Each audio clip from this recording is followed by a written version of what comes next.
क्या मोदी जी ने हमारे मैनिफेस्टो का एक पेज भी पढ़ा है? या उनकी आईटी सेल के गुर्गों ने जो व्हाट्सएप पे चलाया, जो आईटी सेल पे चलाया, वो बोल देते हैं? तो मैं क्यों ना मानूं कि वो जो घटिया व्हाट्सएप आपके फोन पर आते हैं वो खुद नरेंद्र मोदी जी बैठकर लिखते हैं। 18-18 घंटे देश के लिए काम नहीं करते हैं, 18-18 घंटे यही घटिया चीजें लिखने में बिताते हैं, 18-18 घंटे व्हाट्सएप फॉरवर्ड लिखते हैं, 18-18 घंटे ये नापाक बातें, ये घटिया बातें करते हैं। कभी कभी व्हाट्सएप पढ़ के लगता है कितनी घटिया भाषा है, और उसके कुछ घंटे बाद प्रधानमंत्री वही भाषा बोलते हुए मंच से नजर आते हैं। तो इस देश का प्रधानमंत्री घटिया व्हाट्सएप लिखते हैं या इस देश को चलाने की कुवत रखते हैं? सवाल इस बात का है। असलियत यह है कि 10 साल की मोदी सरकार के बाद आज जब यह देश चुनाव के मुहाने पर आकर खड़ा है तो प्रधानमंत्री आपको अपना रिपोर्ट कार्ड दिखाकर वोट मांगना चाहिए, प्रधानमंत्री को अपने काम गिनाने चाहिए, लेकिन उसमें नील बटा सन्नाटा स्कोर है, उसमें जबरदस्त फेल का ठप्पा लगा हुआ है। तो प्रधानमंत्री मोदी इधर उधर की बात करके मन बहला रहे हैं लोगों का, और जब कुछ नहीं बचता है मोदी जी के पास तो वही घिसी पिटी हिंदू मुसलमान की स्क्रिप्ट पर आकर गिर जाते हैं। 10 साल के बाद बजाय अपना काम गिनाने के, 10 साल के बाद बजाय अपना रिपोर्ट कार्ड दिखाने के, नरेंद्र मोदी आज भी हिंदू मुसलमान की बात कर रहे हैं। यह सच है कि वो घबराए हुए हैं, यह सच है कि वो बौखलाए हुए हैं, यह सच है कि बीजेपी के अपने सर्वे, आरएसएस के अपने सर्वे का फीडबैक है कि बीजेपी 180 पर अटकी हुई है और लगातार ग्राफ गिरता जा रहा है। यह भी सच है कि हमारी चाहे भारत जोड़ो यात्रा रही हो या भारत जोड़ो न्याय यात्रा रही, या जो हमारा घोषणा पत्र न्याय पत्र के नाम से आया, उसमें पूरी तरह से साफ हो गया है कि प्राथमिकताएं क्या हैं।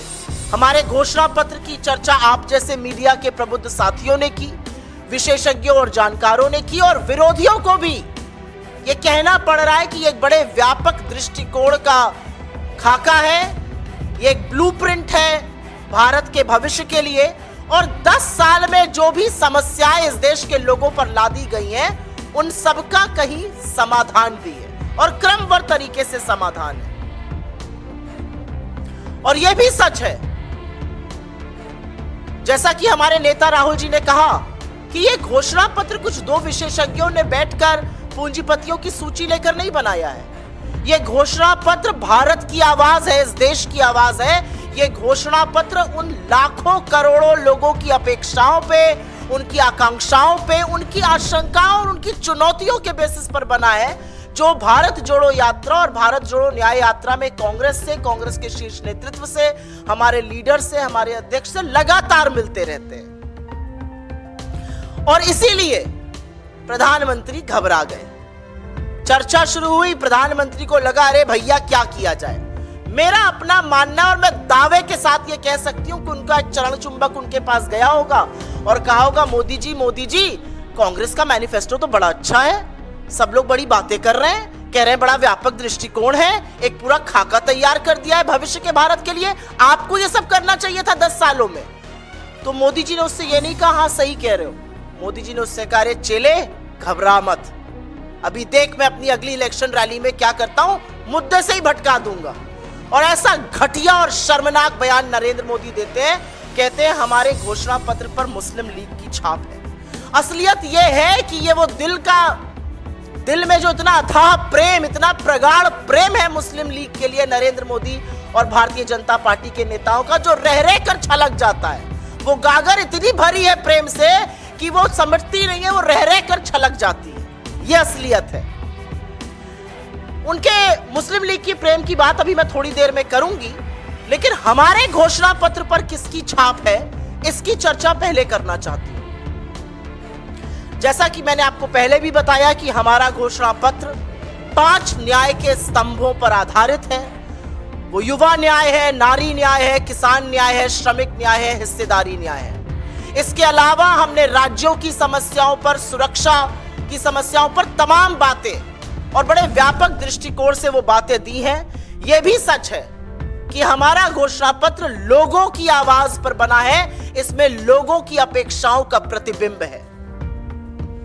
तो बताती हूं आपको इस पर किसकी छाप है। इस पर छाप है उन करोड़ों लोगों की जो भारत जोड़ो यात्रा और भारत जोड़ो न्याय यात्रा में हमारी तरफ एक उम्मीद की नजर से देखते हैं। इस पर छाप है देश के युवाओं की, इस पर छाप है देश की नारियों की, इस पर छाप है देश के किसानों की, इस पर छाप है देश के श्रमिकों की, इस पर छाप है देश के उन लोगों की जो हाशिए पर है और उनकी भागीदारी और हिस्सेदारी हम सुनिश्चित करेंगे। इस पर अमिट छाप है उन लोगों की जिन्होंने 10 साल से सिर्फ जुमले झेले। इस पर उन लोगों की छाप है जो गरीब से और गरीब हो गए।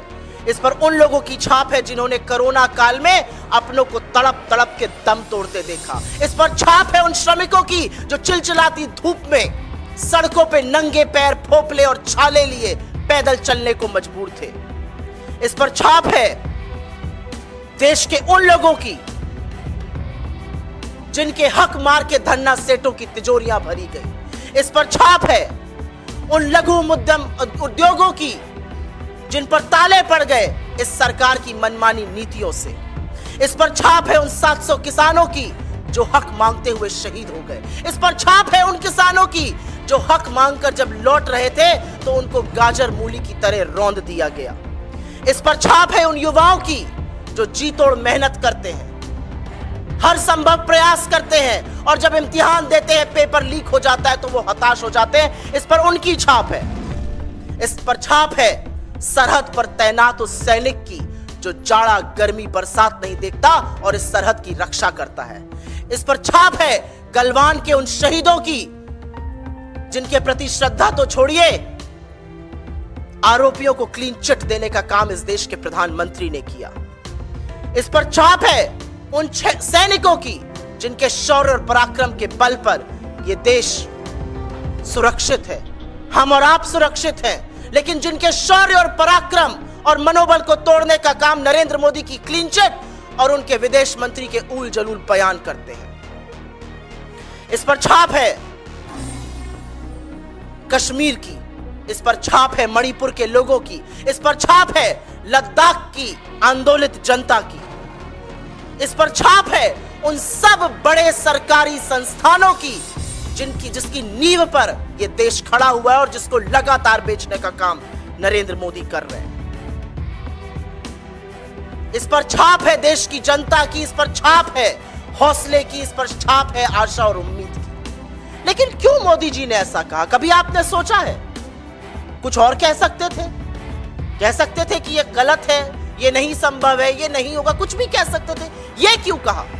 क्योंकि यही दिल का प्रेम है। इश्क और मुश्क छुपाए नहीं छुपते हैं और मोदी जी और मोदी जी के पुरखों का मुस्लिम लीग से ऐसा इश्क है जो छुपता नहीं है। आपको याद होगा 1942 में जब महात्मा के आह्वान पर मौलाना आजाद कांग्रेस के अध्यक्ष थे, सारा देश सड़कों पर था, करो या मरो का नारा था, भारत छोड़ो आंदोलन चल रहा था और ऐसे में श्यामा प्रसाद मुखर्जी बंगाल में, मोदी जी के पुरखे सिंध में, मोदी जी के पुरखे नॉर्थ वेस्ट फ्रंटियर प्रोविंस में मुस्लिम लीग के साथ मिलकर सिर्फ सरकार ही नहीं चला रहे थे, अंग्रेजों को चिट्ठियां लिखकर यह भी सलाह और मशवरा दे रहे थे कि इस आंदोलन का कैसे दमन किया जाए।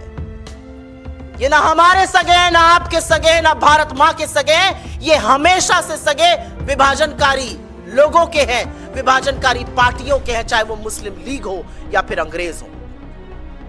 और असलियत यह भी है कि जब से हमारा मैनिफेस्टो जारी हुआ है बीजेपी में खलबली मची हुई है। बेचारों को समझ ही में नहीं आ रहा है क्या किया जाए।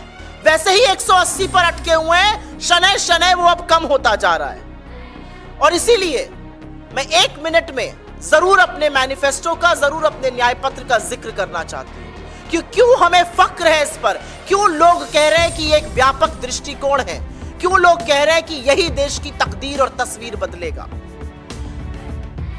हर उस समस्या का, चाहे वो बेरोजगारी हो, महंगाई हो, आर्थिक असमानता हो, गरीबी हो, भूखमरी हो, महिलाओं के खिलाफ अपराध हो, हर उस समस्या का जिसको देश ने 10 साल में झेला है, इस मैनिफेस्टो में पूरी तरह से समाधान है। युवा बेरोजगारी का दंश सह रहा है। हम कहते हैं हमारी सरकार बनेगी 30 लाख सरकारी नौकरियां देंगे। हमारा कहना है कि हम अप्रेंटिसशिप स्कीम के अंतर्गत 1 साल के लिए हर ग्रेजुएट और हर डिप्लोमा धारक को 1 लाख का स्टाइपेंड देंगे। हम कहते हैं कि पेपर लीक से आपका हौसला टूटेगा नहीं, क्योंकि ऐसा सख्त कानून बनाएंगे कि आपके साथ भविष्य के खिलवाड़ करने वालों की रूह कांप जाएगी। हम कहते हैं कि 4 साल ठेके पर सरकार सेना की नौकरी नहीं चलेगी, अग्निवीर को खत्म करेंगे और पुरानी जो विधि थी उसको बहाल करेंगे। हम किसानों जिनका हौसला टूट गया, जिनको आतंकी कहा गया, जिनके ऊपर आंसू गैस के गोले छोड़े गए, जिनके रास्ते में कीलें गड़ा दी गई,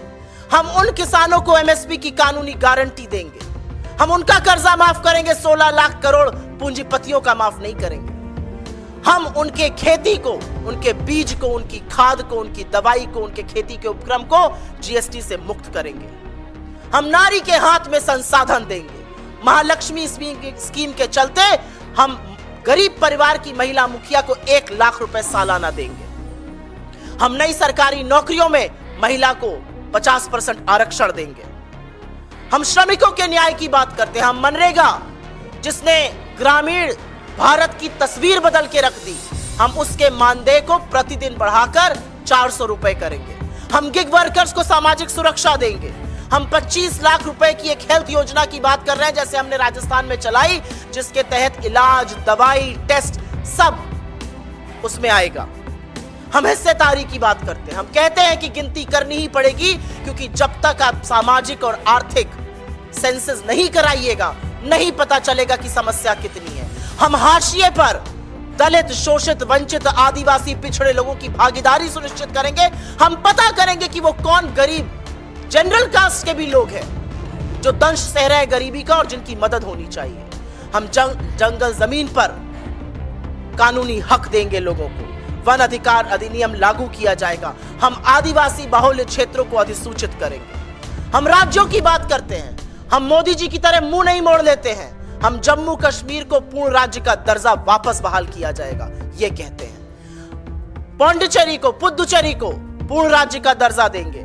आंध्रा को विशेष राज्य का दर्जा मिलेगा।